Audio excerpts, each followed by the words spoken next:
Bem, bom dia a todos vocês. Eu começo então a revisão do semestre. Parece incrível, mas o semestre já tomou seu rumo, né, de quase nos dando um adeus. E foi bom e até proveitoso esse momento, porque a gente pode estabelecer aqui uma rápida revisão, né, do conteúdo do que foi passado a vocês. E com isso fazemos então aí algum questionamento que não foi feito. Enfim, eu tive ao longo do semestre mesmo com as aulas gravadas, eu tive vários alunos fazendo questionamentos, e com isso eu pude fazer um levantamento, né, de que realmente as coisas correram bem. As dúvidas eram mais pontuais e, enfim, parece que tudo correu a contento. Pois bem, eu quero começar então, porque nosso tempo é curto, eu quero começar então rapidamente fazendo aí um levantamento desse conteúdo ministrado, começando com a ideia já de um processo civil 1, onde o processo se encontra, né, dentre algumas diretrizes disciplinares, uma das mais importantes na vida profissional, não que seja a mais importante, obviamente não é isso que eu digo, mas que ela realmente acarreta aqui uma visão de procedimentalidade, né? O procedimento do processo, a vida processual, os bônus e os ônus que também temos dentro do processo, e mais do que tudo, o processo é bom senso, o processo é uma função que sempre estabelece para as partes e para o juiz e todos aqueles que venham a trabalhar no processo, estabelece sempre um avanço, tá?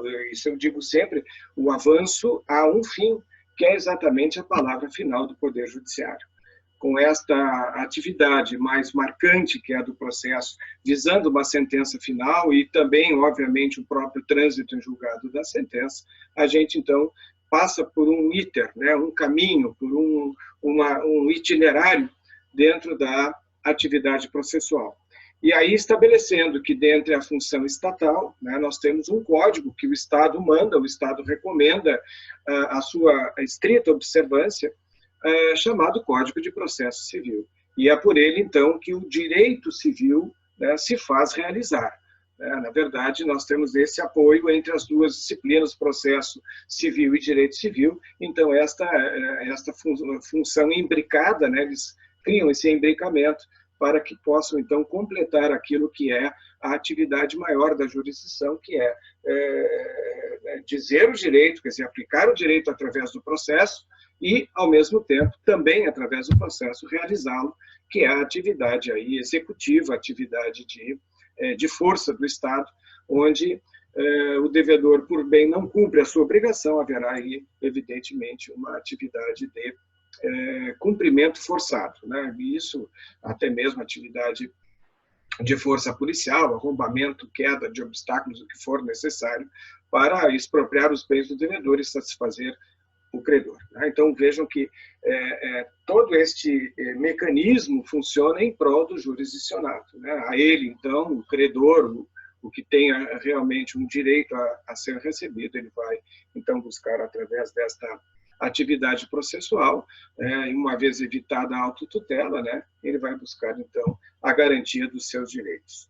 Pois bem, entrando, então, aqui já na atividade do direito processual, nós vamos encontrar, então, uma rápida informação sobre os tipos, né, que nós temos os planos do direito, o direito material e o direito processual, como eu disse, o direito civil e o direito processual, ambos nesta atividade engrenada, né, forçando, então, uma jurisdição para aquele que busca, que tenha a pretensão de ir a juízo e buscar esse direito.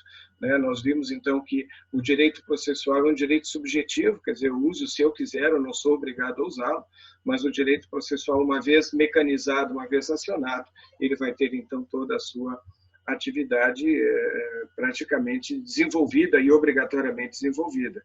Vejam que o juiz não pode se negar de despachar o sentenciar, alegando que não há lei para o caso concreto. Então, ele cria uma lei, mesmo que não haja, dentro dessa definição do que é realmente o meu mais amplo direito de acesso ao Poder Judiciário. Então, se o direito que eu busco até possa ser inédito, o juiz não pode se furtar de me dizer este direito dentro dessa chamada perspectiva processual. Aí nós, então, encontramos já nessa outra atividade os planos do direito, né? Como eu disse, um direito material que é principalmente subjetivo, né? Quando eu penso ter um direito, eu ser credor de alguém, né? A pretensão, depois eu faço agir essa pretensão, tentando cobrar uma dívida, né? E depois o próprio agir de direito material, que é colocar ali um advogado, uma empresa de cobranças, através desta chamada dívida estampada no título de crédito. E claro que se eu não conseguir este avanço, né, a satisfação dessa dívida, eu vou pular então para o plano do direito processual.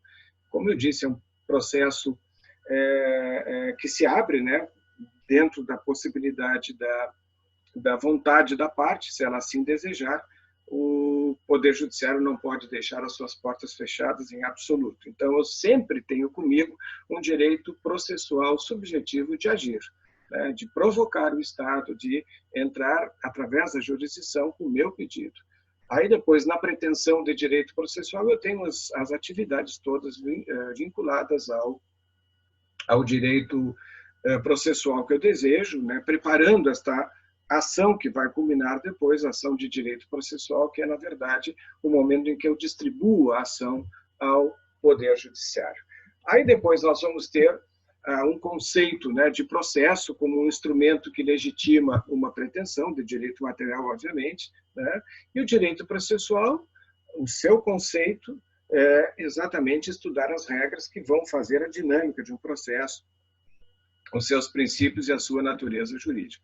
Aí nós vimos a topografia do código, né, com a parte geral e a parte especial que nos interessa, a parte do processo de conhecimento, onde nós estamos e passamos o semestre todo, aí agindo de forma a apresentar esse processo de conhecimento a vocês, um processo de conhecimento que trabalha, então, naquela referida dinâmica, né, que eu falei há pouco.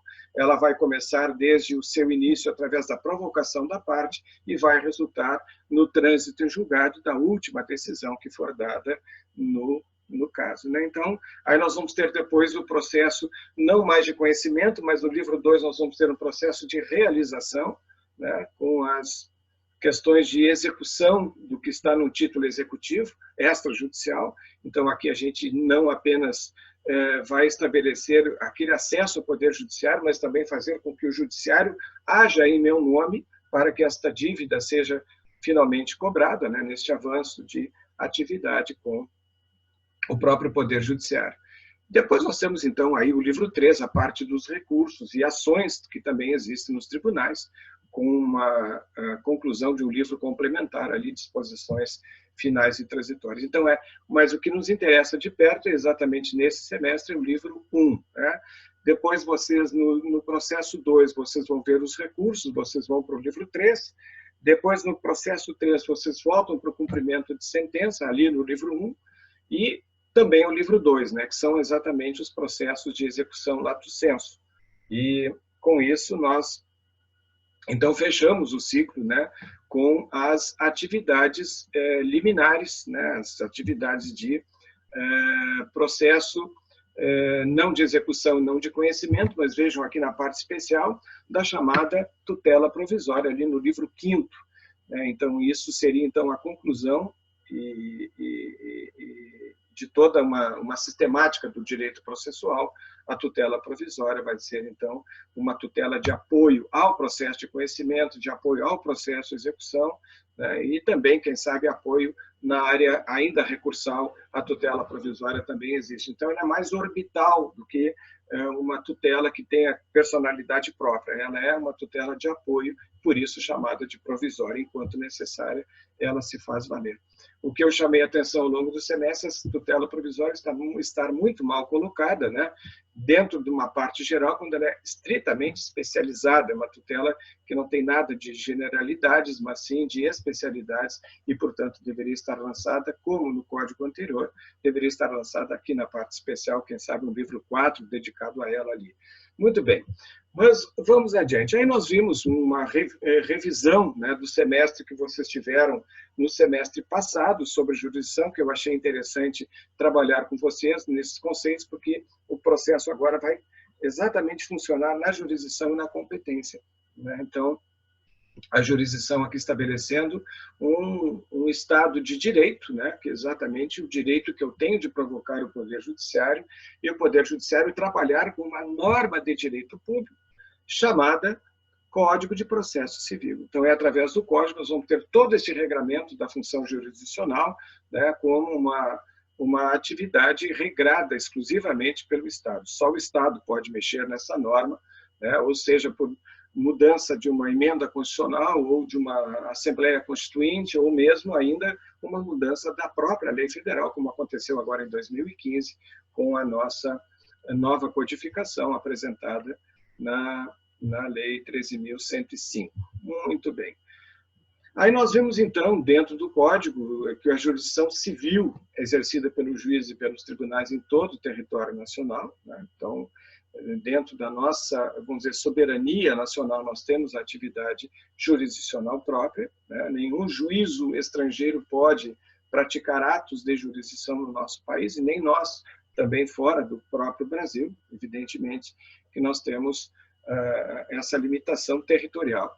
Mas é importante ali pelo artigo 17 que para estar em juízo, para postular nele, é necessária sempre, aliás, é necessário, melhor, o requisito do interesse e o requisito da legitimidade, né? O interesse é a minha vontade de provocar o Poder Judiciário, né?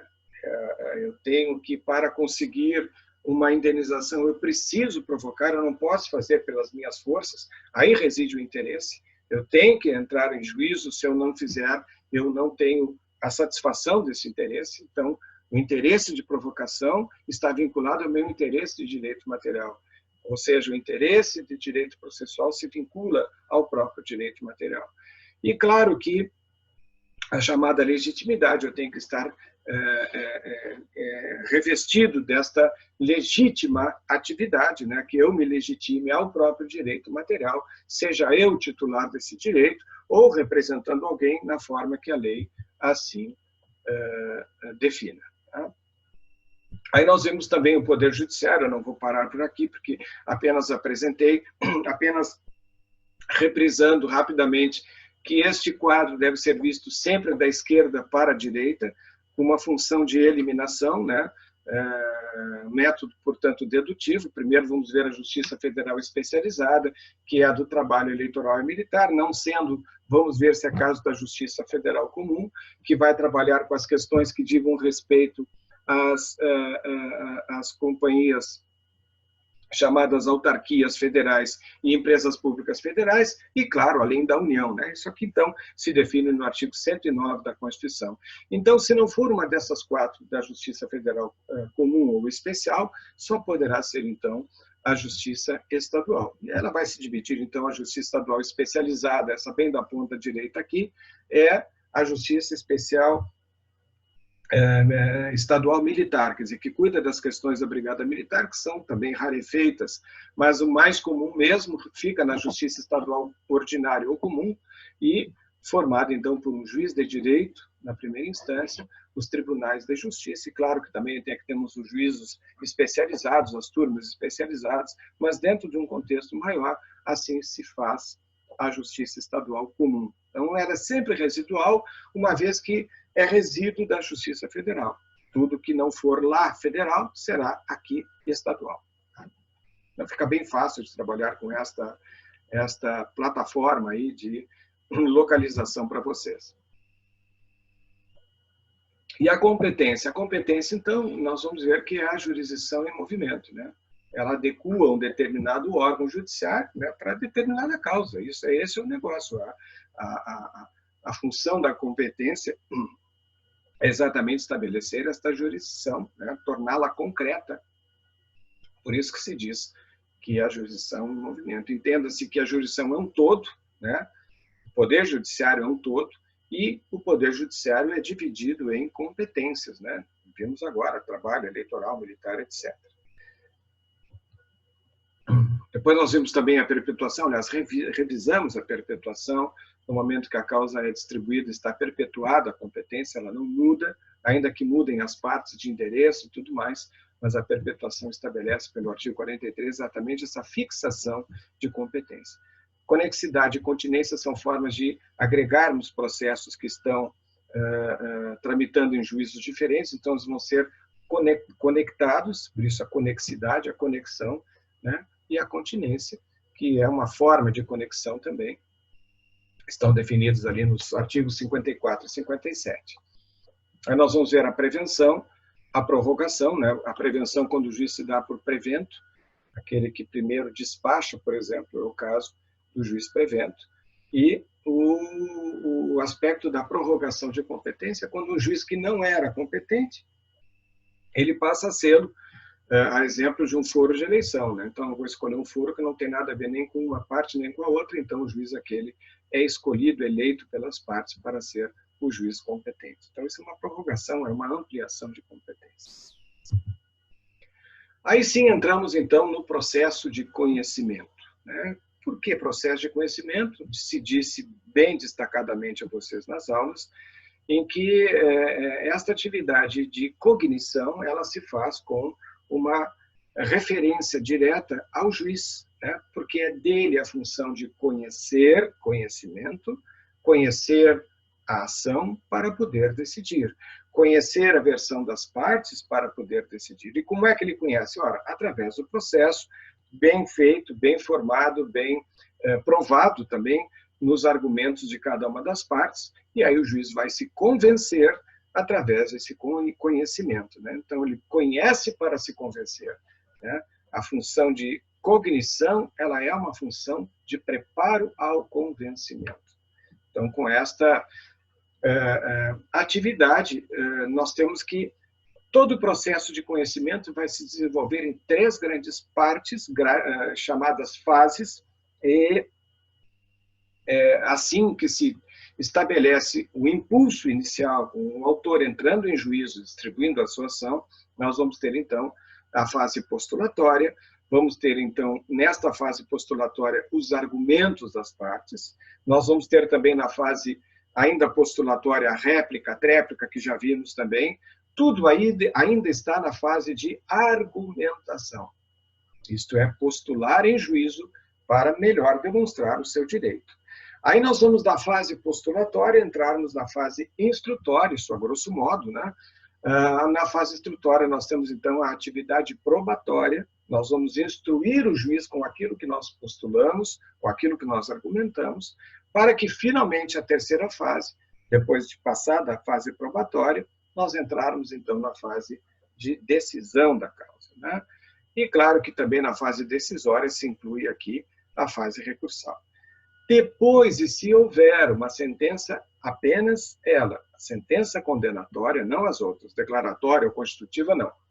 Mas se houver uma sentença ainda chamada condenatória, nós ainda teremos um outro processo, como eu disse, que é a fase de cumprimento da sentença, que é a busca dessa condenação forçada, né, do réu, quando ele voluntariamente não cumpre o ato decisório. Então, essa última fase vai incluir a fase recursal e, quem sabe, mais tarde, havendo uma sentença condenatória transitada em julgado, a fase que se abre nova, não de conhecimento, mas uma fase de cumprimento ou de execução lato sensu. Tá?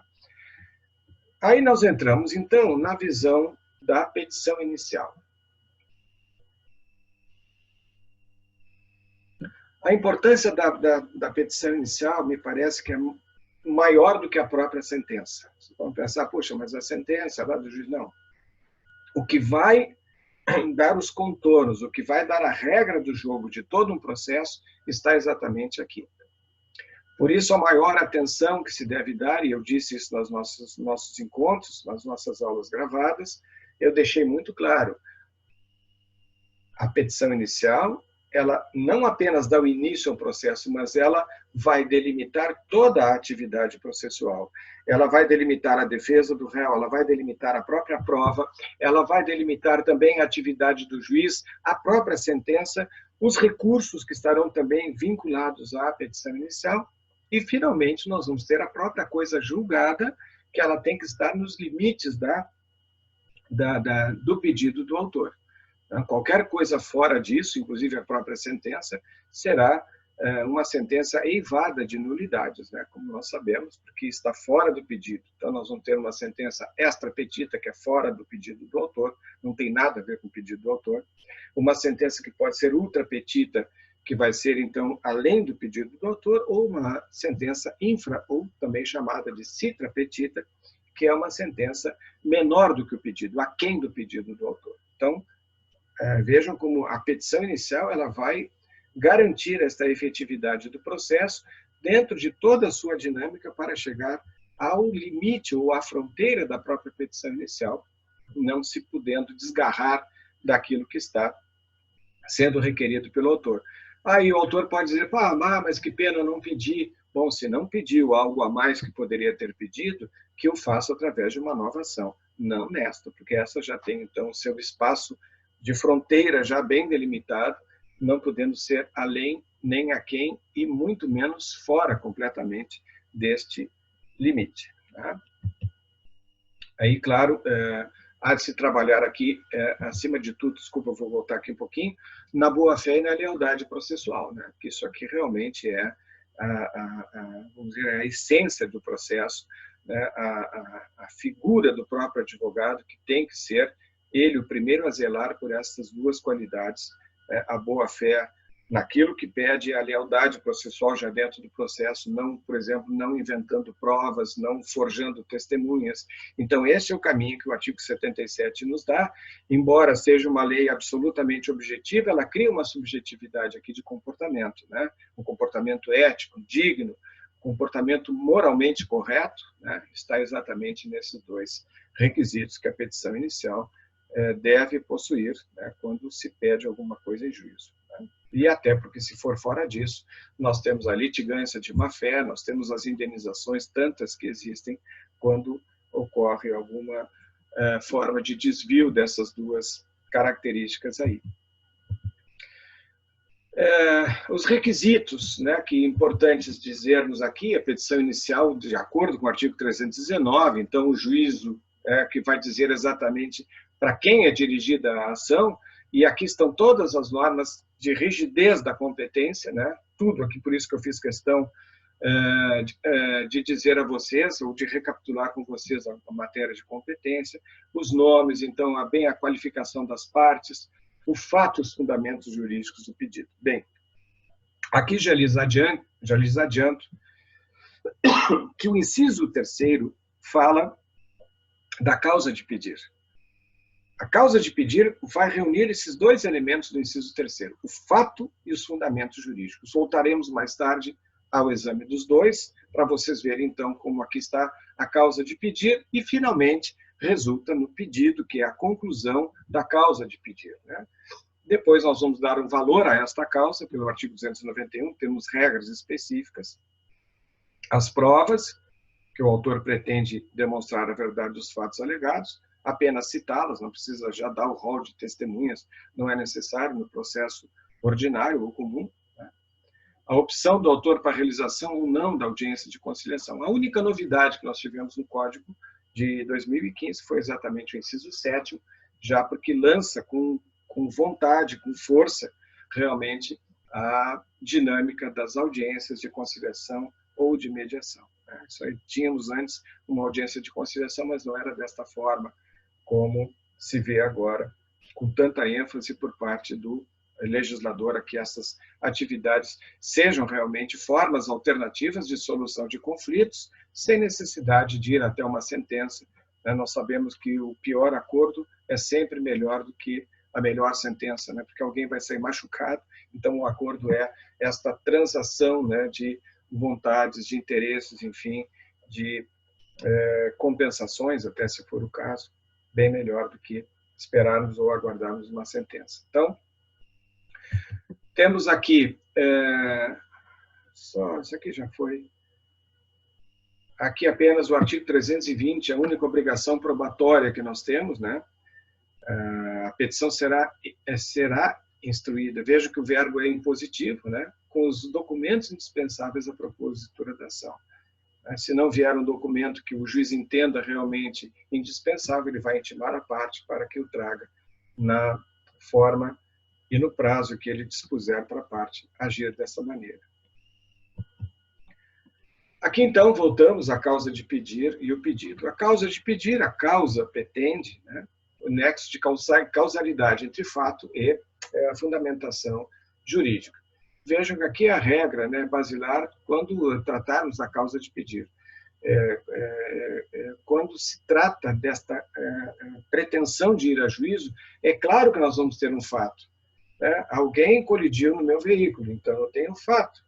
Agora, eu tenho que pegar este fato e jungi-lo, tenho que amarrá-lo a um fundamento jurídico. Qual? Lá no Código Civil nós temos todo aquele que causar prejuízo obrigado a reparar o dano. Então está aqui o fato e está aqui também a fundamentação jurídica através do artigo do Código Civil. E com isso eu faço a formulação, quer dizer, da causa de pedir. Crio este nexo causal entre os dois elementos. Vejam que, apenas ratificando, o Fidelis Santos diz que o fato é o que se denomina a causa remota, é o que aconteceu, e constitui a narração do que ocorreu e está ocorrendo, com as necessárias circunstâncias de individualização deste fato. Agora, vejam, os fundamentos jurídicos vêm a ser a própria demonstração de que o fato narrado pode ter consequências jurídicas, né? Das quais se pode concluir a existência de uma ou mais das pretensões de direito, obviamente, material. Aqui eu trago uma emenda, que eu não vou, evidentemente, o pedido também, né? Então nós temos a causa de pedir e o pedido. O pedido deve ser expresso, né? Nas suas espécies de pedir. Eu quero, o que eu quero? Eu quero uma constituição de um direito, eu quero a declaração de um fato, eu quero a condenação de alguém, né? Então esse é o pedido. E vai ser sempre uma conclusão do que eu narrei, né? Não se confunde com fundamento jurídico. Fundamento jurídico é a causa de pedir. Aqui é o pedido objetivo. O que eu desejo? Né? Bateu no meu carro, então eu quero uma indenização, seja o réu condenado a pagar ao autor o valor de tanto que foi orçado o conserto, né? Mais juros, correção monetária, honorários, né? Se houver caso de lucros cessantes, que se peça. Se houver caso de mais danos materiais, que se peça. Por exemplo, tive que gastar em táxi, porque meu carro estava no conserto. Enfim, o que for aqui necessário. E quanto ao fato jurídico, né? O fato jurídico exatamente vai trazer aquilo que nós temos da causa de pedir, né? Que ele vai ser a função do fato, né, anexado, vamos dizer assim, atrelado à lei. Né? Então, esse é um fato jurídico. Eu posso ter um fato do mundo das coisas, uma formiga caminhando, né, no pátio da minha casa. Agora, eu posso ter um fato jurídico quando várias formigas caminham no pátio da minha casa e estão danificando o meu piso. Né? Então, eu tenho ali um fato jurídico, eu tenho um dano, porque, quem sabe, o meu vizinho esteja criando formigas, né, e possa trazer esse dano, né, dentro dessa concepção do fato jurídico. Um fato comum e um fato que se torna jurídico, embora fosse comum do seu início, porque a lei incide nesse fato. Né? Então, o pedido é sempre feito com base em um fato jurídico. Então, vejam ali no último tópico do slide, né, o pedido com base no fato jurídico, pedir indenização do dano, buscando sentença condenatória contra o causador do prejuízo. E o pedido deve ser certo, evidente, que o que eu desejo, né? Eu quero a condenação, eu quero de quanto essa condenação, né? E vejam que o próprio artigo 322 diz que está compreendido, quer dizer, eu não preciso nem pedir, além do pedido certo, eu não preciso sequer pedir a aplicação dos juros legais, compreendem-se no pedido principal. Então, compreende-se, entende que estão embutidos, né, os pedidos de juros, correção e verbas de sucumbência, inclusive honorários advocatícios. Ainda que eu esqueça de pedi-los, isso aqui já está compreendido por lei, que é uma regra de autodeterminação. Né? Uma regra interessante, o parágrafo 2º, que a interpretação desse pedido considerará o conjunto da postulação e vai observar o princípio da boa-fé.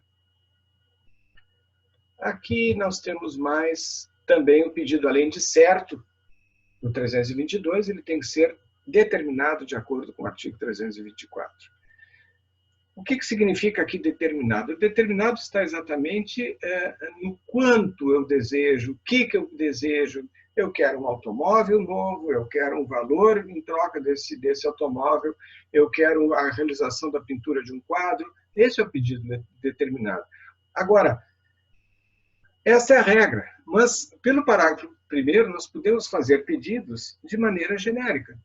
Nas ações universais, se o autor não puder individuar os bens demandados, o que é ação universal? Ação de petição de herança, né? Então, eu sou herdeiro, quero entrar, mas eu não conheço os bens do meu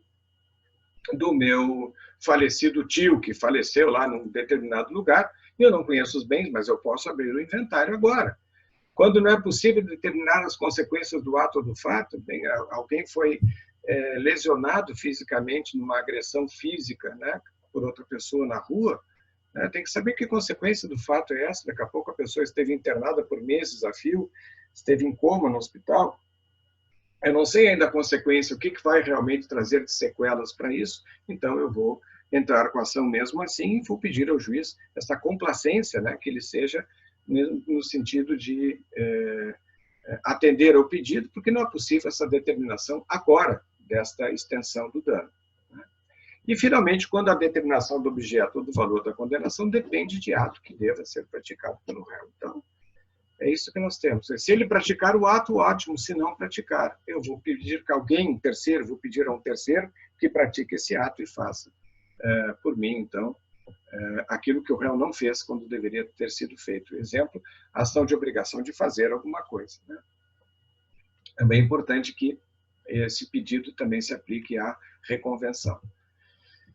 O pedido alternativo também pode ser um ou outro, quer dizer, o devedor se cumprir de mais de um modo, né? Vamos dizer, um modo menos gravoso para esse cumprimento, né? E, enfim, se dá aqui esse pedido alternativo, ou um ou outro, ou ele faz ou resolve de outro modo, enfim, que esteja na lei ou no próprio contrato que ele possa fazer esta modificação.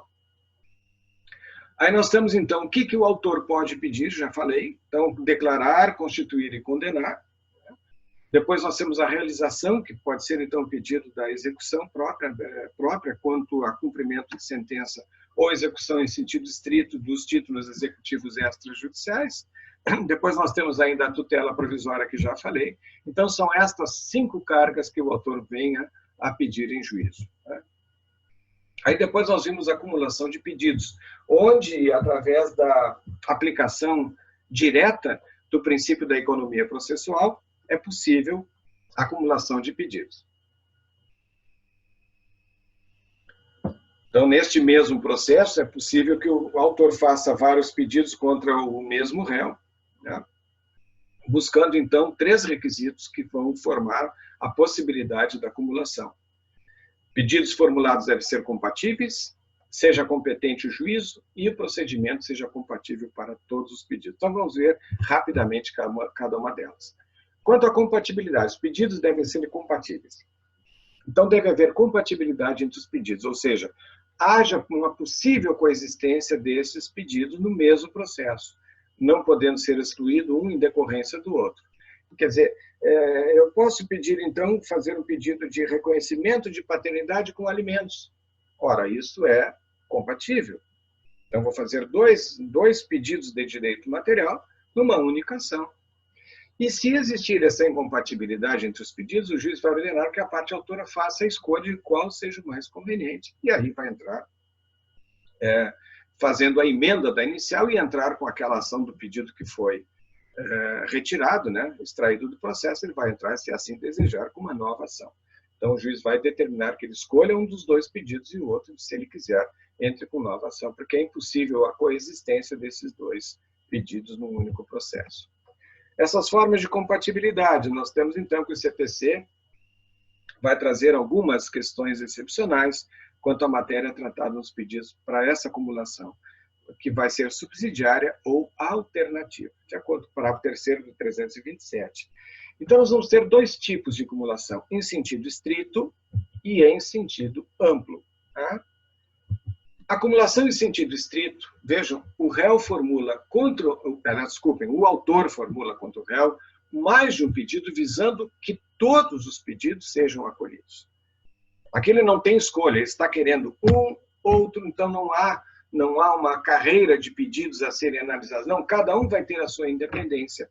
Acumulação em sentido estrito, esta, portanto, que todos devem ser acolhidos pelo juiz, vai se dividir em duas.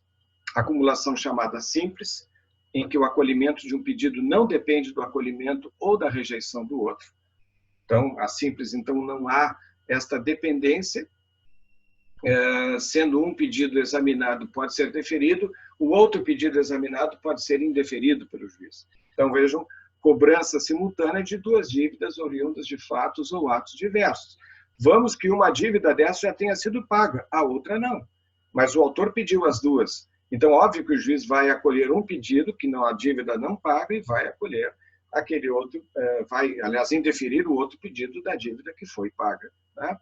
Então, vejam que aqui nós temos uma acumulação simples. São duas dívidas diversas, mas está se pedindo num único processo. Acumulação sucessiva, o acolhimento de um pedido depende do acolhimento do outro pedido.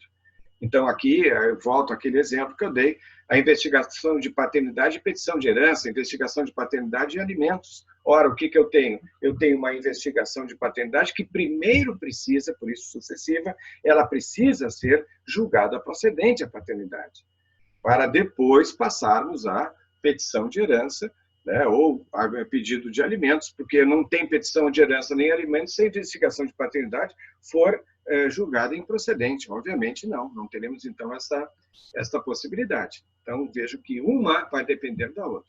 Na acumulação simples não depende, na sucessiva, sim, a mais importante e a menos importante. Por isso é sucessiva, uma sucessão de pedidos, onde o primeiro deve ser aceito e os demais, então, aceito primeiro, vão ser analisados. Aí nós temos acumulação em sentido amplo. Aqui eu faço vários pedidos para que um deles apenas seja acolhido. Lá na simples eu tinha, então, uma atividade de buscar do juiz um acolhimento de todos os pedidos. Aqui eu estou fazendo várias alternativas para o juiz, né? Por isso ela é chamada exatamente acumulação alternativa ou também na forma subsidiária, né? Então, a alternativa visa um efeito de cumprimento ou outro efeito de cumprimento, né? No caso do primeiro não poder ser acolhido, então o juiz vai ver o outro. Então, nós temos uma outra alternativa, né? Ou entrega o medicamento ao Estado ou ao município, ou então o equivalente em dinheiro. Mas eu faço dois pedidos cumulados, mas com essa força, né, de alternativas que se dá ao réu no cumprimento da obrigação. E na acumulação eventual ou subsidiária, a vontade é relevante, cabendo a determinação do resultado ao juiz, que pode acolher o pedido de cumprimento principal, ficando prejudicado o subsidiário, ou ao contrário, né? Rejeitando o principal e acolher o subsidiário. Pedido de guarda isolado, né? Que eu estou querendo, esse é o meu pedido principal, eu quero a guarda dos meus filhos só para mim, ou não sendo possível, aí vem a subsidiariedade, eu consigo do juiz a guarda compartilhada. Né? Mas vejo que eu vou ter um pedido principal e um secundário, subsidiário, sempre nesses dois casos aqui, da acumulação em sentido amplo. E segundo o pressuposto da acumulação, a competência, obviamente, ela deve ser competência absoluta, não pode ser relativa, relativa é da escolha das partes, mas tem que ser absoluta para que o juiz possa julgar todos os pedidos, né? Então, ele sempre vai ter que analisar, já disse, o juiz é competente para apreciar a sua própria competência, ele vai ter que examinar essa acumulação, se possível, formalizá-la. E o terceiro e último pressuposto é a adequação entre os procedimentos, que os processos sejam, os procedimentos, melhor, no processo, sejam adequados. E se, no caso, houver procedimentos distintos, vamos lá, execução, aliás, cumprimento de sentença com uma atividade de cautela, por exemplo, uma atividade liminar, o juiz vai dizer que, nesse caso, vai prevalecer o rito comum em detrimento daquele. Sempre que houver, então, procedimentos distintos, o juízo vai determinar o processo de conhecimento. Tá? Então, é bom, no caso, às vezes, o advogado escolher bem como vai entrar com os pedidos, né? Dentro desta regra que é absolutamente objetiva, né? E, claro, cabe ao juiz esta decisão. Aí nós vimos também a emenda da inicial, que é o juiz verificando que a emenda não preenche os requisitos, o juiz vai mandar que o autor a emende, quer dizer, a conserte ou a complete, indicando com precisão que deva ser corrigido ou completado. E aí sim, se o autor não cumpre essa diligência, o juiz indefere a petição inicial. Estabilização da demanda. Vejam que aqui nós temos um momento pré-contestacional. Né? O juiz, então, declara estabilizada a demanda até este momento. Vejam, até a citação, e aqui vamos ver dois casos, do artigo 329, que o autor pode aditar ou alterar o pedido até a citação do réu, independente do consentimento dele. Veja que eu não estou falando aqui em emenda, estou falando em aditamento. Aditamento significa o autor esqueceu de um pedido e diz para ele mesmo, eu vou aditar a minha petição. Posso? Bom, posso sem problema se o réu ainda não foi citado. Né? Até a citação, portanto, eu posso fazer essa mudança. Depois, no inciso 2º, o que é o mais complicado, até o saneamento do processo. No saneamento do processo, entenda-se, o réu já contestou, já teve réplica, tréplica, e aí o momento pré-instrutório, pré-probatório, onde o juiz vai sanear o processo. Nós já vimos a decisão saneadora no semestre, e aí sim, se houver a intenção do autor aditar o seu pedido, o fará até o saneamento do processo, aí sim com o consentimento do réu. E aí é diferente do inciso 1º, que até a citação sem problema, mas depois de citado o réu, o autor quiser mudar a regra do jogo, somente o fará com o consentimento do réu. O que é muito difícil na prática isso acontecer. Mas passadas essas duas etapas, a demanda estará estabilizada, ou seja, nada mais se pode alterar em relação ao pedido do autor. Então aqui, estabilização, na verdade, a literatura fala estabilização da demanda, eu entendo particularmente que a estabilização do pedido, porque a estabilização da demanda somente ocorre depois da chamada fase saneadora do processo. Bem, aqui nós temos então o indeferimento da inicial. A inicial será indeferida, e aqui vejam, o problema neste caso do indeferimento da inicial é que a petição inicial tem defeitos. A petição inicial comporta alguma carga de impossibilidade de fazer movimentar esse processo. Alguma coisa errada está ali. Então, primeiro, quando a inicial é inepta. Quando a inicial é inepta, o parágrafo 1º do mesmo artigo diz: é inepta a inicial quando falta pedido ou causa, o pedido for indeterminado, da narração dos fatos não decorre logicamente a conclusão, ou contiver pedidos incompatíveis entre si. Tudo isso a gente já viu. Então, aí a inépcia da inicial tem que ser declarada e, evidentemente, o indeferimento dela, por sentença, haverá por parte do juiz. Depois do inciso 2º, a ilegitimidade de parte, vimos também, para estar em juízo é preciso que a parte seja legítima. O autor carece de interesse processual.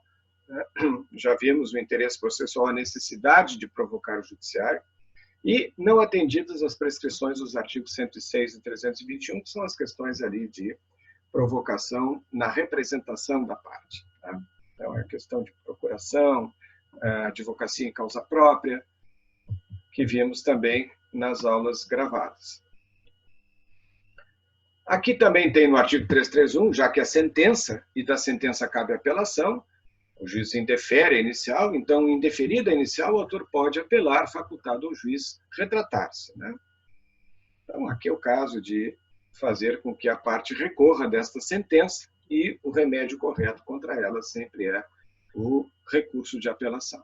E o juiz pode ter retratação, o juízo retratatório, ou seja, reconsiderar a sentença e fazer voltar o processo a andar para frente, já mandando citar o réu, enfim, ele entende que realmente errou que não era caso de indeferimento da inicial, ele volta atrás. Essa é a ideia.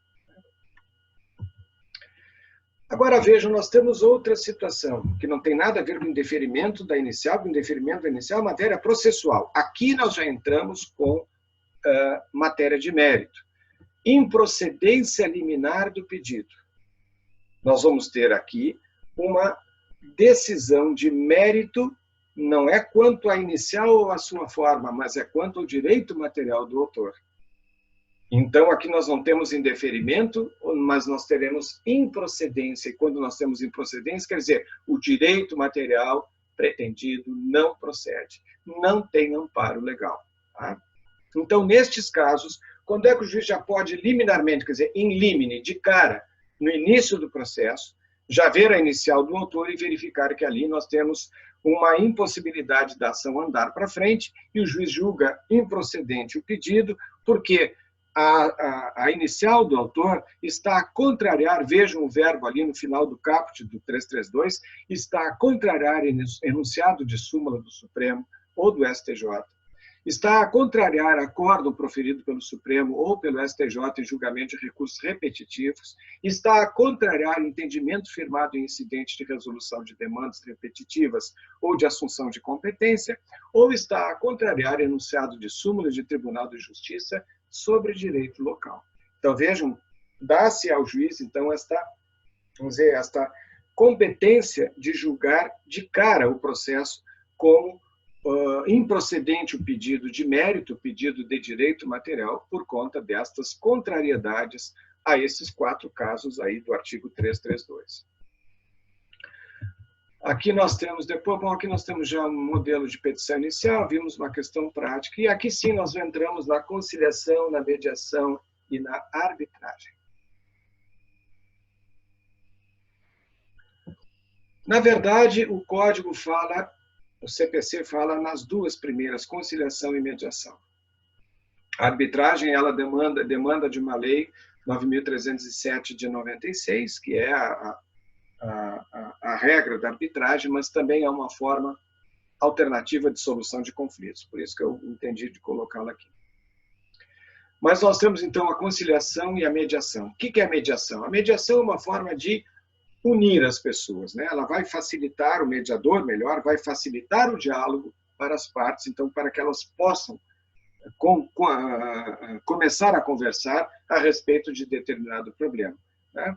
E a mediação é sempre utilizada, e por isso que é assim, nesta tentativa de união das pessoas, porque os casos são complexos. Né?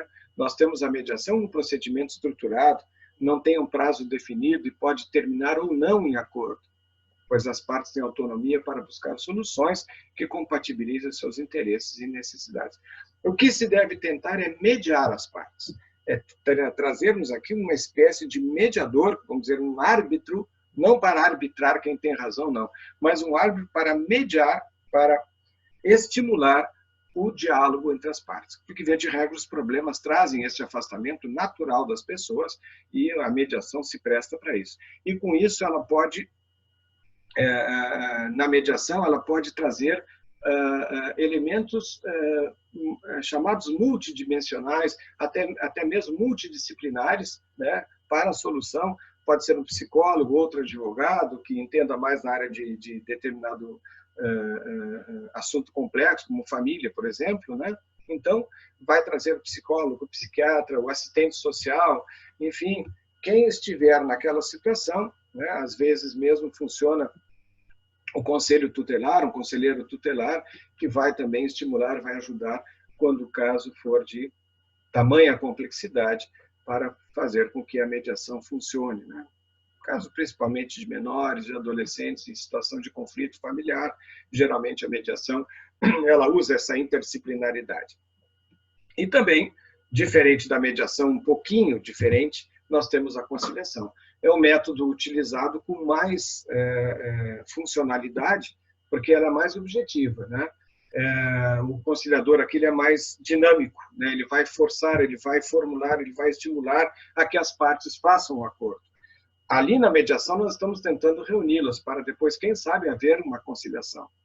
Mas na conciliação geralmente quando a atividade é de forma a estimular uma relação comercial, por exemplo, né? Se não pagar a dívida, vai ter juros maiores, vai ter correção monetária maior, aqui a gente está estimulando um parcelamento, quem sabe. Então, vejam, esta atividade ativa do conciliador ele é mais importante, mais imponente até, para que haja essa composição, como se chama, né? As partes compõem, através de um acordo, o seu litígio, né? Então, são norteadas as duas técnicas pela informalidade, simplicidade, economia processual, celeridade, oralidade e flexibilidade processual. Então, elas são variáveis e elas vão fazer com que a sua aplicação se faça caso a caso. Quer dizer, essa casuística estabelece uma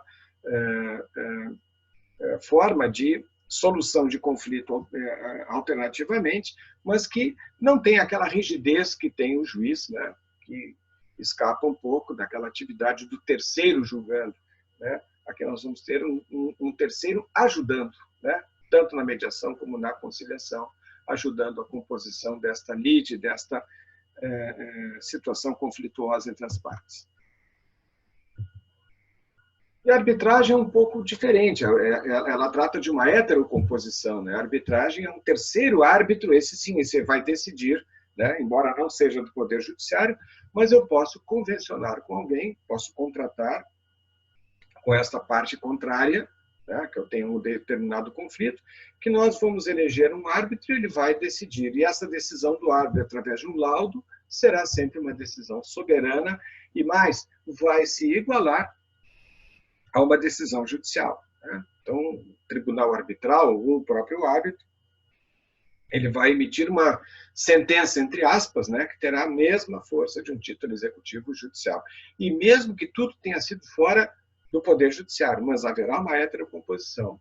Um terceiro vai julgar. Vejam a diferença do mediador e do conciliador. Ali ele é um auxiliar. Aquele, lá ele não está julgando, aqui ele vai decidir, né? Um terceiro decide. Assim como no Poder Judiciário, nós temos a heterocomposição, o juiz decide, né? Bem, aqui nós falamos então dos julgadores, estamos avançando. E agora sim, na contestação, rapidamente, vamos vê-la por conta do nosso tempo, que é um pouco escasso. O conceito na contestação, então, exatamente a reação e a defesa que o réu apresenta, né? Se o réu não contesta a ação, ele vai ser considerado réu. Nós vamos voltar depois à revelia, né? E a consequência disso é a veracidade das alegações de fato formuladas pelo autor. Veja que não são alegações de direito, são alegações fáticas, né?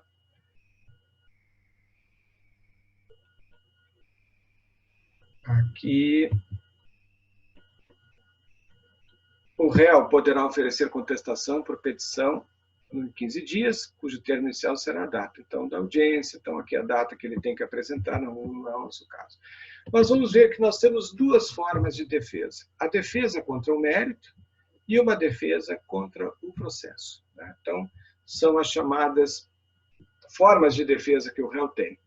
Vejam, sempre o réu deverá contestar, reagir com tudo aquilo que ele tem a utilizar, né, não deixando para depois.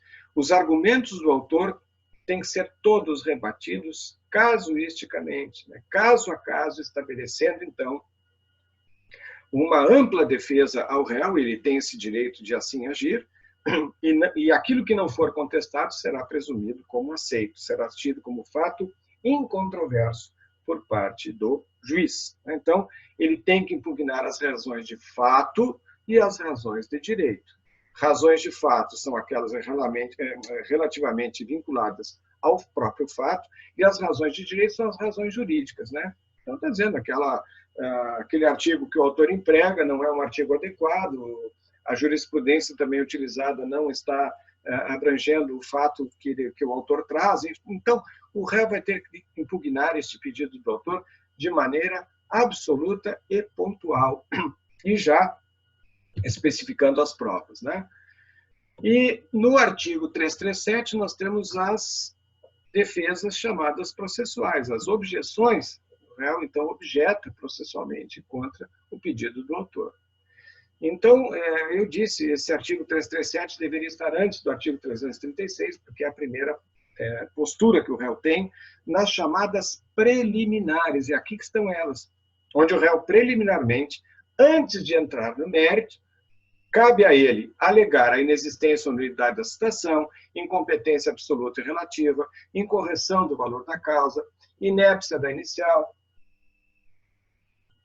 a perempção, para lembrá-los, a perempção quando existe aquele caso em que o autor venha 3 vezes a juízo e nas 3 abandona a causa, ele na 4ª ele já não vem mais, está perempto o direito dele agir processualmente, mas ele não perde o direito material, ele poderá mais tarde, se assim for o caso,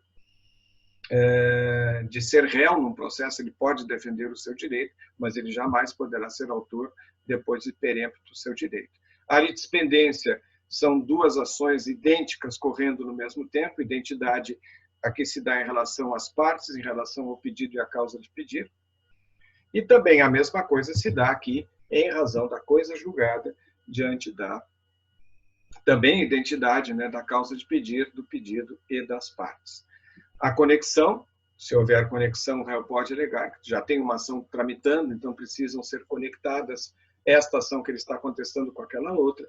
Incapacidade da parte.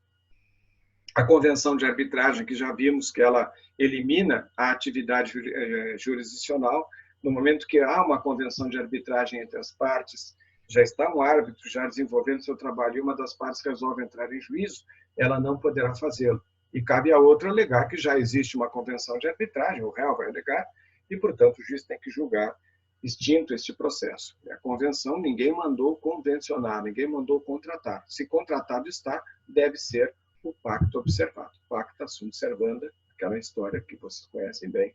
O pacto tem que ser efetivamente observado. Depois nós temos a ausência de legitimidade ou de interesse, falta de caução ou de outra prestação que a lei exige, e a indevida concessão do benefício. Vejam, todas essas matérias, à exceção da legitimidade, que me parece uma questão bem pontual de direito material, mas todas essas matérias aqui são de ordem processual e, portanto, o réu deve alegá-las antes de entrar no mérito. Depois de alegado, então, preliminarmente, o autor vai votar do mérito, e aí, então, vai entrar com aquela defesa que está ali no artigo 336, a defesa contra o mérito, né? As razões de fato e de direito que devem ser combatidas. Aqui nós temos uma modalidade de manifestação de resposta chamada não defesa. O réu reconhece a procedência do pedido do autor, não está se defendendo, mas é uma manifestação, tem que se manifestar assim. Requerimento avulso de desmembramento de litisconsorte multitudinário ativo. O réu tem 1000 autores contra ele, litisconsórcio ativo, né? 1000 autores contra ele. Fica difícil a defesa, então ele pode alegar, não é a resposta ainda, mas ele pode pedir que seja desmembrado esse processo em vários processos, né? Colocando aí 10 pessoas por processo, enfim, o que for, mas ele pode alegar isso e o juiz pode deferir, assim, enxergando que fica difícil para o réu se defender com tantos autores ao mesmo tempo. E também a arguição de impedimento ou suspensão do juiz, do Ministério Público ou de auxiliar da Justiça. Então, pode ele alegar isto.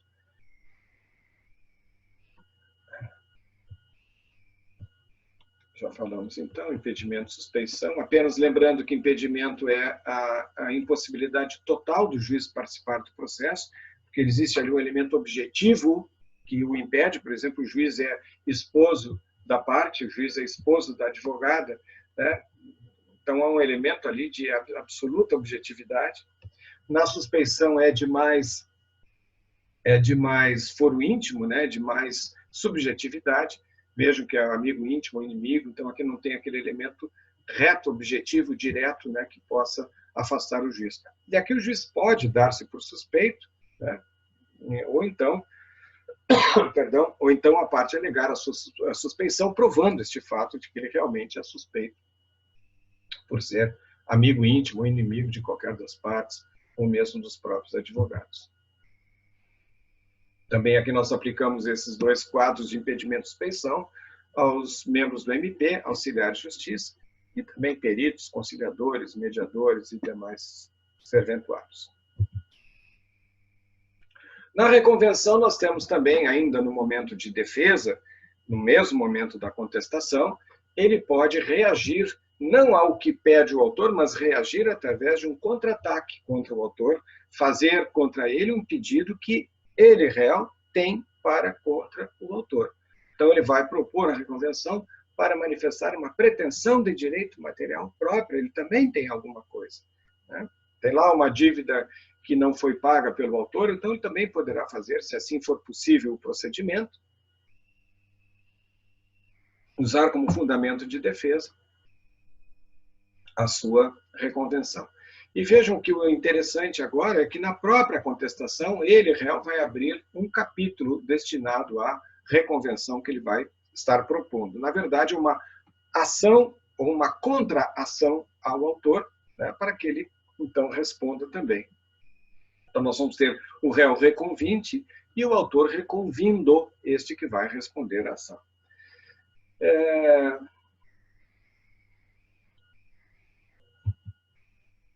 Aqui nós temos só aqui alguma questão mais da reconvenção. Revelia e efeitos dela. Então, se o réu não contesta a ação, será considerado revel. Esse é um fato processual. Mas os efeitos ou a eficácia da revelia está nessa parte. Presumir-se-ão verdadeiras as alegações do fato formuladas pelo autor. Esta é a presunção de verdade que milita contra o réu. Um fato é o réu não contestar e outro fato é os efeitos da não contestação. E nesses efeitos, nós vamos ver, então, que está exatamente a presunção de verdade em prol do autor. Mas nem sempre acontece isso. A revelia por si só, ela não tem o caráter de já criar essa eficácia. Vejam que o artigo 345 diz: a revelia não produz o efeito mencionado. Se havendo vários réus, um deles contesta a ação. O litígio versa sobre direitos indisponíveis. A petição inicial não estiver acompanhada de instrumento que a lei considere indispensável à prova do ato, né? Então, é claro que, neste caso, o revel, ainda que seja revel, ele não terá o efeito desta revelia, porque, por exemplo, alguém pede a filiação, aliás, a filiação de alguém, vamos trabalhar de novo com essa ação de reconhecimento de paternidade, não traz nenhum documento que prove, ainda que de início, alguma relação desta mãe que ele tem com o suposto pai. Então, como é que vai julgar? O réu é revel, como é que vai julgar procedente uma ação assim? Então, precisa ter um documento, né, um instrumento que possa trazer, pelo menos, uma fotografia, alguma carta, alguma mensagem por e-mail, sei lá, mas algo que faça, pelo menos, o início de prova. As alegações de fato formuladas pelo autor forem inverossímeis ou estiverem em contradição com a prova constante dos autos. Isso o juiz também vai analisar.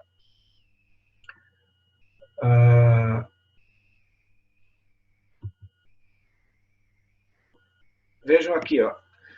No 348, se o réu não contesta a ação, o juiz, verificando a inocorrência do efeito da revelia, ordenará que o autor especifique as provas que pretenda produzir se ainda não estiver indicado.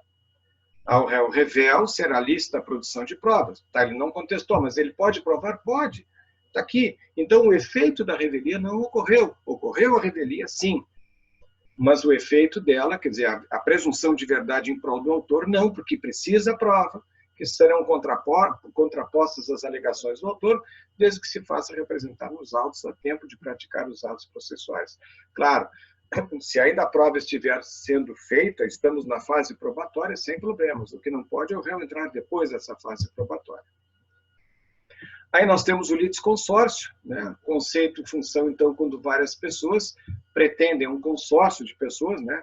Numa litisconsórcio, que vão, então, agir em função da pretensão que é convergente de todas, né?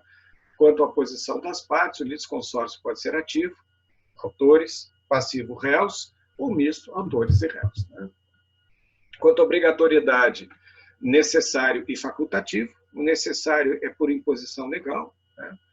Uma ação contra condôminos, né? Então, eu não posso entrar contra um, eu tenho que entrar contra todos. Se condomínio não foi ainda dissolvido, eu tenho que entrar. Por exemplo, um terreno onde dois irmãos estão ali em condomínio, não está dividido o terreno, mas os dois são proprietários, são coproprietários, então tem que entrar contra os dois.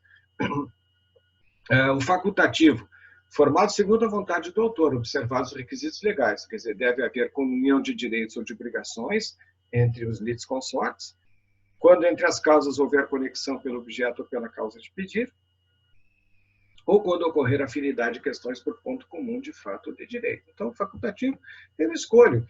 Então, eu tive lá um cara que bateu atrás do meu carro, mas eu sei que teve um terceiro que bateu atrás do cara que bateu no meu carro, então eu vou ter aqui uma relação, né, facultativa. Eu posso entrar tanto contra os dois que causaram a batida, ou só contra aquele que entrou, né, batendo no meu carro.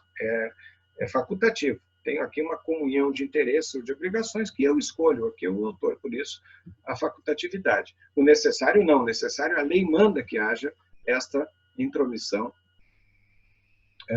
de todos os litisconsortes no processo. Depois nós temos momento de formação, pode ser no início, ou também incidental no curso do processo, quando o juiz determina, né, que haja um terceiro que deveria ter feito parte do processo, vai fazer, então, esta formação incidental do litisconsórcio. A uniformidade da decisão também se classifica o litisconsórcio como simples. A decisão puder ser diferente para cada um dos litisconsortes. E unitário quando, ao contrário, a demanda tem uma única decisão para todos, né, que figuram na relação processual. Então, aqui o simples e unitário. Terceiros, então, nós vamos ter na intervenção de terceiros os terceiros interessados. E o terceiro interveniente e o terceiro prejudicado são espécie dos interessados. O prejudicado não vamos trabalhar agora, ele é parte dos recursos, mas vamos trabalhar com a intervenção, com o interveniente mesmo aqui. Quais são? A assistência melhor, aquele que assiste alguém, ajuda alguém. O denunciado é o lide, que é aquele que, por força de contrato, por força de lei, o réu tem que chamá-lo ao processo, né? O chamamento ao processo somente quando existe relação de dívida, né? Um credor e um devedor, então pode-se chamar todos os credores, todos os devedores solidários, né? Assim como também se houver fiadores, garantidores deste pacto, desta dívida. Depois, a desconsideração da personalidade jurídica, né, quando a pessoa jurídica está realmente causando problemas em nome dela, mas por ação dos sócios, pode-se desconsiderar a personalidade jurídica da pessoa, da empresa, e que esta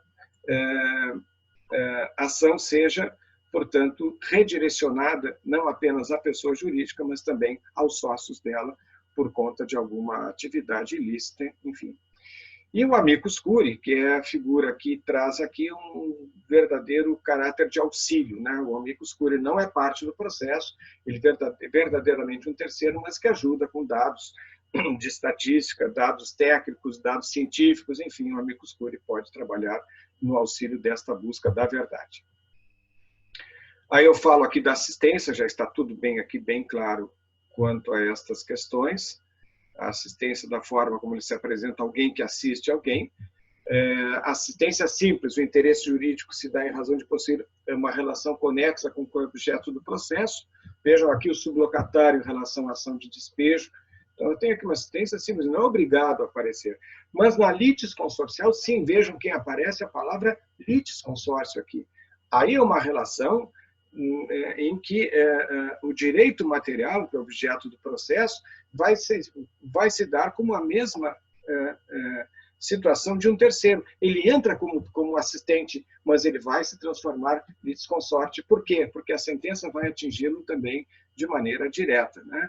O assistente aqui é sujeito e a parte da relação jurídica de direito material, objeto do processo. Então, nós vamos ver que essa sentença que julga a assistência litisconsorcial também atinge o terceiro assistente. Assistência simples não, porque ele é um mero assistente ou mero auxiliar da parte.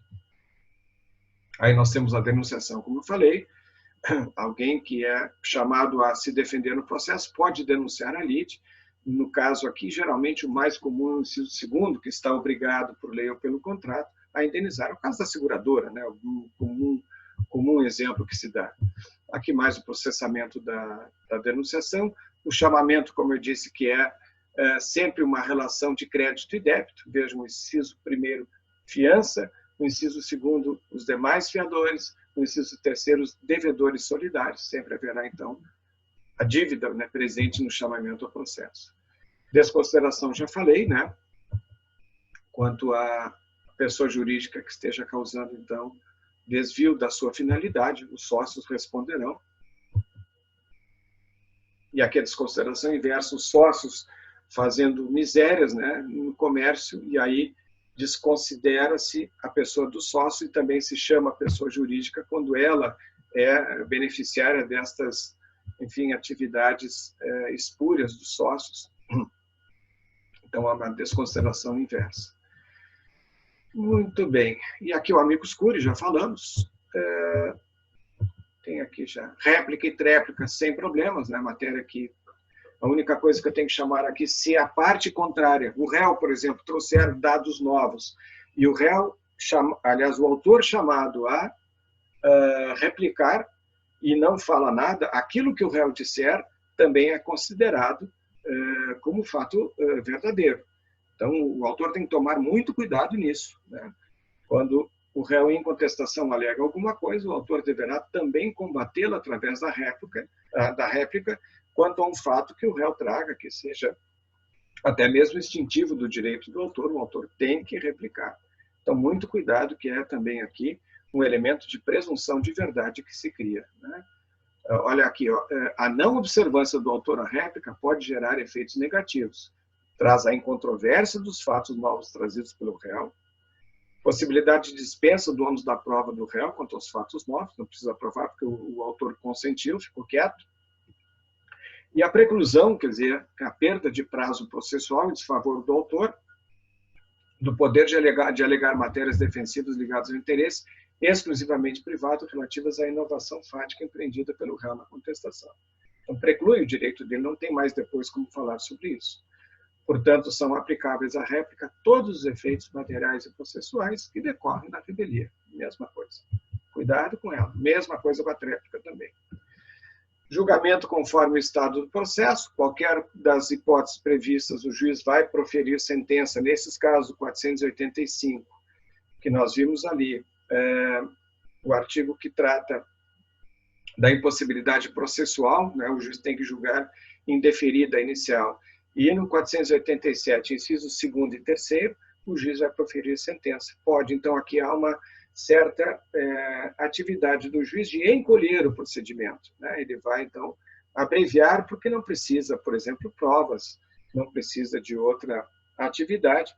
O juiz, então, já pode, terminada a fase chamada aquela fase de argumentação, a fase postulatória, ele já pode passar para a fase decisória, né? Então, é bem aqui um corte que se dá no procedimento, mas são hipóteses anormais. O normal está no 487, inciso 1º, quando o juiz diz que haverá resolução de mérito, né?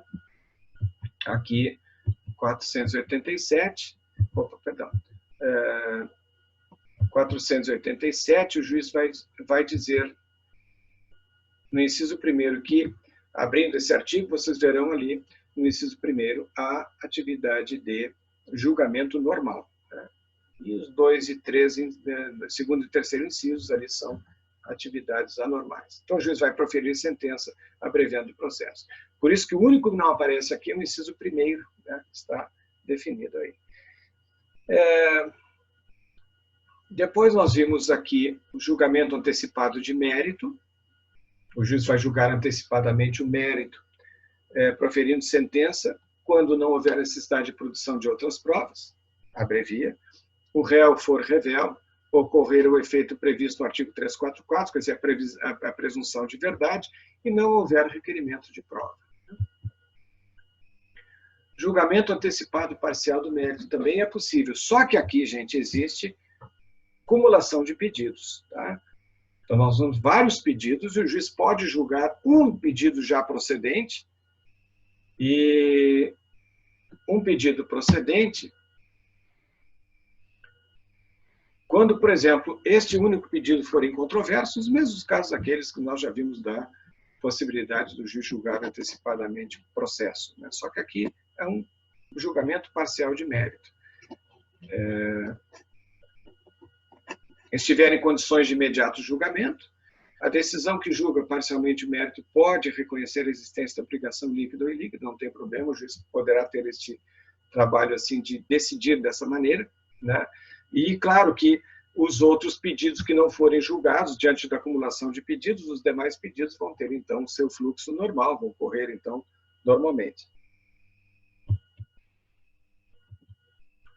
O despacho saneador, que também batemos bastante, que é um trabalho de limpeza que o juiz faz no processo, que vai definir, então, as questões relevantes, o que deve ser trabalhado com a prova. Então, é isso que ele faz. Diante desse artigo 357, então, nós temos aqui, sem qualquer problema, nós temos toda aqui a função de limpeza, como eu chamo, do processo. Vai definir a prova, que provas, quem é que tem o ônus de provar, quem não tem, enfim, várias hipóteses.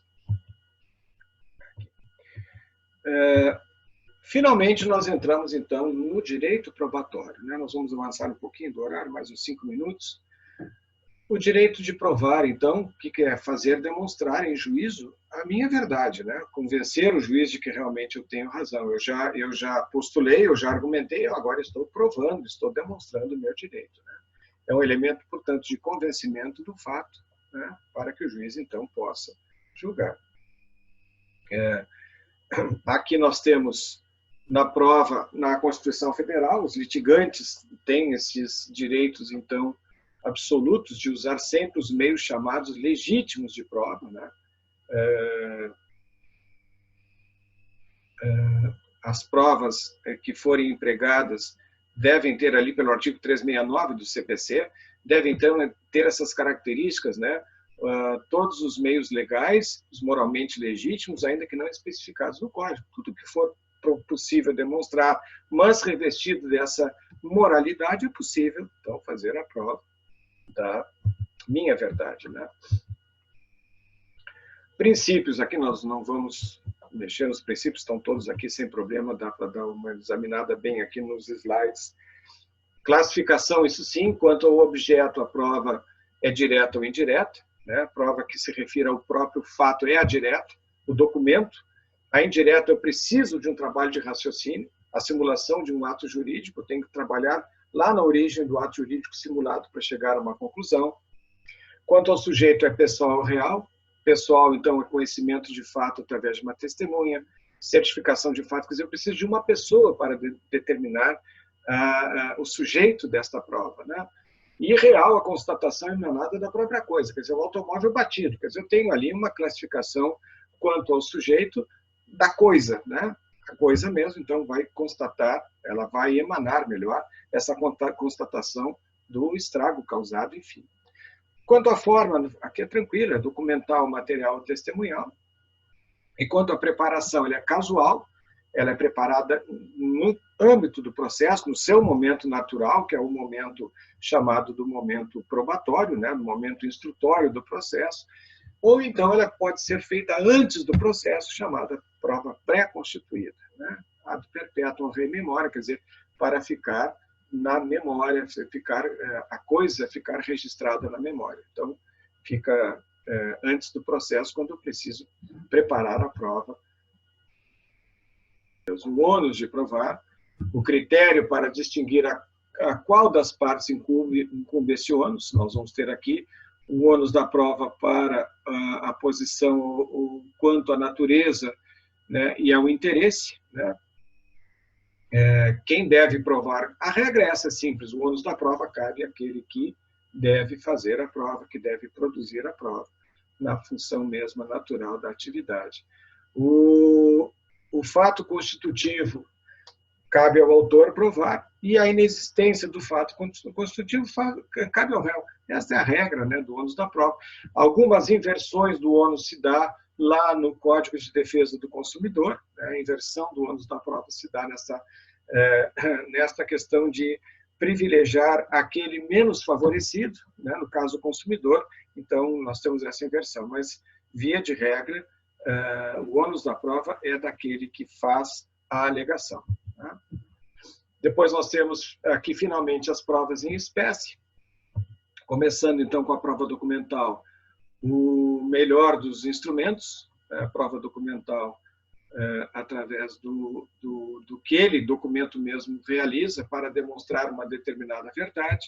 Nós vamos ter, então, a exibição desse documento ou de coisa, né, do cabimento, procedimento, todos no artigo 396, quando é necessária a exibição de um documento que esteja com a outra parte ou que esteja com o terceiro, então se pode fazer esse tipo de pedidos. Os documentos eletrônicos também nós temos hoje a sua boa aplicabilidade. Aí nós entramos com a prova oral, o depoimento pessoal, a confissão e a prova testemunhal. As provas orais são produzidas em audiência, sempre se falou, né? No caso da audiência, da audição, de ouvir alguém. E, finalmente, nós vamos ter ali, nesta audiência, o depoimento pessoal, que é da parte. Nós vamos ter a confissão que a parte mesma faz. Ela confessa o direito da outra parte em relação ao seu próprio direito, lhe prejudicando. Então, ela beneficia o outro e lhe prejudica. Então, a confissão, nesse caso, ela vai ser judicial, que pode ser espontânea ou provocada. Tá?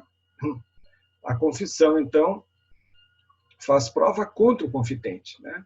E não prejudica terceiros, que podem ser aí litisconsortes. Prova testemunhal, que nós temos também, outra prova que é bastante utilizada, mas bastante também atrelada a inverdades, né? Vocês já podem ter visto, ou pelo menos presenciado alguma coisa semelhante a uma testemunha, pode ser em qualquer situação, né, que a testemunha sempre é uma prova vacilante, né? Aí a produção, o artigo 450, como se deve fazer, a apresentação do rol de testemunhas, com a qualificação delas. Depois nós temos aqui prova pericial, que esta sim é uma das mais importantes provas que temos, que fica um pouquinho abaixo do documento, embora a prova pericial produza também um documento, que é exatamente a análise que alguém conhecedor, um expert, saiba do assunto e faça com isso uma perícia, e esta prova pericial resulta no laudo. Este laudo, então, vai auxiliar o juiz à descoberta desta verdade no processo, né? Então, nós temos todas as regras aqui da prova pericial. A inspeção judicial, o juiz vai ao local da prova, ele então vai se deslocar a fazer então um trabalho de investigação, que pode ser pelo próprio juiz, né, de ofício, ou então provocado por uma das partes, que ele inspecione coisa, pessoa, enfim, para que chegue a uma conclusão. E, finalmente, nós temos a audiência de instrução e julgamento, né, onde é necessária a ouvida das pessoas, né? Audiência que vai se instruir o processo através da prova probatória, da prova oral, desculpem, e também, se for o caso, o juiz estiver em condições de julgamento, ele já vai, então, além da audiência de instrução, ele vai julgar a questão, pondo, então, ao seu alcance a decisão. Se não for, ele pode, então, terminar a audiência de instrução e passar o julgamento numa data que ele mesmo já vai previamente dispor, onde a sentença já estará assim definida. Portanto, eu aqui termino com a nossa apresentação de hoje e deixo, então, o material, vou deixá-lo disponível, então, gravado este nosso encontro. E aí, lembrando a todos que no dia 1º de dezembro, nós teremos a nossa prova, né, que vai reunir praticamente esse conteúdo. E são 6 questões simples que a gente vai formular aí sobre a matéria e fiquem, então, à vontade quando necessitarem da minha intervenção, me procurem, não entendi determinada matéria, Madeira me ajuda, sem problema nenhum, vou continuar aqui com vocês, tá bem? Muito obrigado, um abraço a todos pelo carinho, pela recepção, e voltaremos, então, nas aulas, eu até disponibilizei ontem uma aula final da audiência de instrução e julgamento, e já também com material de apoio para vocês, tá bem? Fiquem em paz. Pergunto se há alguma questão a ser perguntada, se há alguma observação. Não, tudo certo, professor. Obrigado, ótima aula. Muito obrigado, então, um abraço grande, e a gente volta aí a se ver, se Deus quiser, quem sabe, o semestre que vem, pessoalmente conhecê-los, tá bem? Obrigado, um abraço grande. Um abraço, professor. Tchau. Obrigado.